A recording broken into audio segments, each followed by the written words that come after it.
Hey everybody, this is Modern Refugee. I wanted to do a specific video discussing the different types of flour. Now there are multiple different varieties of wheat. Each one sort of has a specific purpose. And I also wanted to talk about this because my wife has basically a pretty high gluten intolerance. In fact, she's just a couple of notches below what would actually be considered celiacs. So I've had a quite a time over the years learning how to cook without wheat and without wheat products, but then I have also tried different things to basically reduce the amount of gluten that my wife takes in. And I have found through my own experience that if you bake your own bread, it actually works better for her gluten intolerance. And she's my lovely wife is on the back side of the camera there. She can actually tell you kind of her point of it. Yeah, it just doesn't give me as many issues in my stomach that gluten does.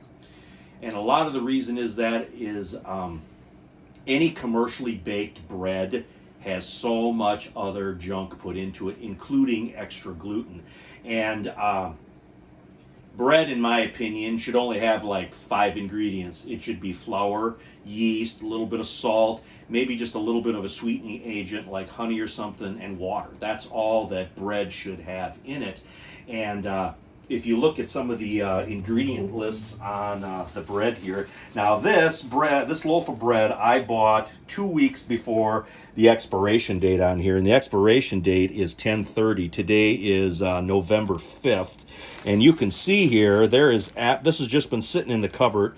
There is absolutely no mold or anything growing on this, and this is not the case with homemade bread. But the ingredients here, what do we got? Enriched wheat flour, malted barley flour, reduced iron, thiamate, vitamin B2, niacin, vitamin B, which is vitamin B3, folic acid, water, yeast, sugar, buttermilk, soybean oil, potato, monoglyceride, salt, wheat gluten, cultured wheat flour, ascorbic vinegar, sodium stearol, lactate, calcium sulfate, wheat starch, sesame, and may be topped with flour.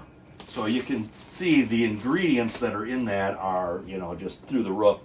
And when it comes to making your own bread and making your own pastries and stuff, there's 2 types of flour. There's a hard flour, or a hard wheat, and there's soft wheat. And there's red and there's white wheat. You can get hard red wheat, hard white wheat, and then soft red wheat and soft white wheat.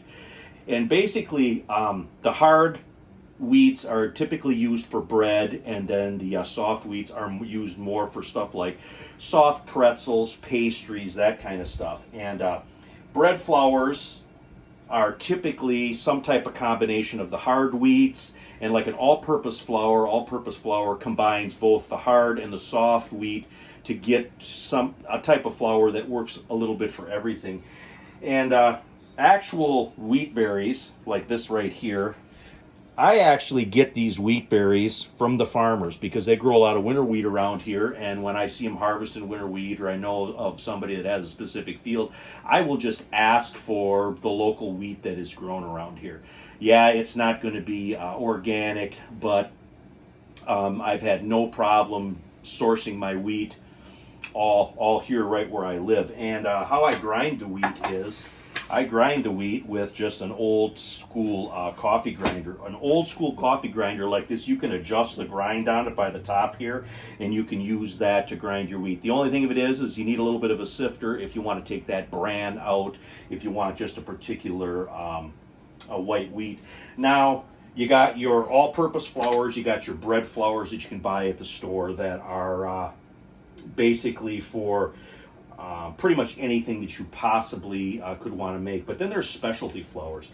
Specialty flours is kind of like this, this is actually a pizza crust flour that I've actually had pretty good luck with. And it contains, again, a combination of hard red wheat and then soft wheat flour. So it's a combination similar to what an all-purpose flour is. And when you start mixing the flours, you get, you might get a chewier bread, or you might get something that's got a harder crust, and that's sort of how you tell the difference. And then if you have like a Amish or a Mennonite store like we do here, you can get other flours too. And you can get stuff here like this is King Midas bleached bread flour. And you can, again, if you can go to these bulk places, you can typically get more specialized flour. And then there's, your pasta flour. This is semolina flour, which is made from semolina or durum wheat, and this is what pasta is made out of. But you can also make pasta out of regular white flour. It is some of your different flours can be used to make like Asian noodles and that kind of stuff.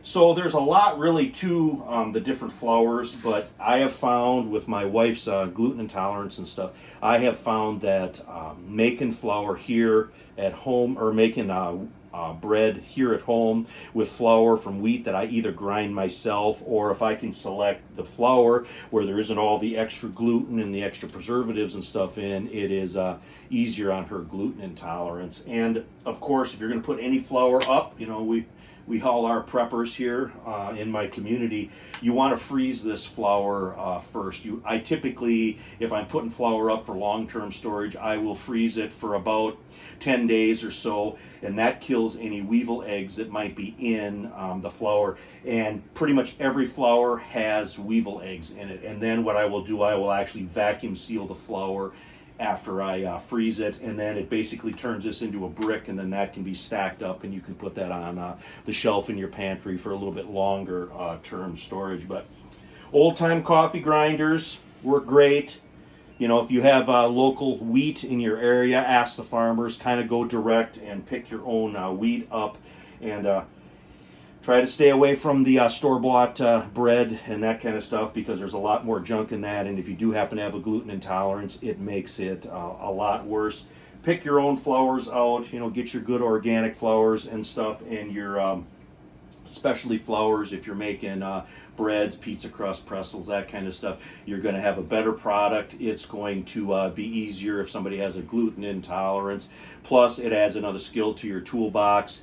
Baking bread is one of the oldest skills that mankind has. But anyway, this is Modern Refugee. Just wanted to talk a little bit about wheat here today and the different flours and their uses and stuff. So if somebody's just starting out baking bread or that kind of stuff, it gives them a little bit of a springboard of information. Anyway, I appreciate each and every one of you guys out there.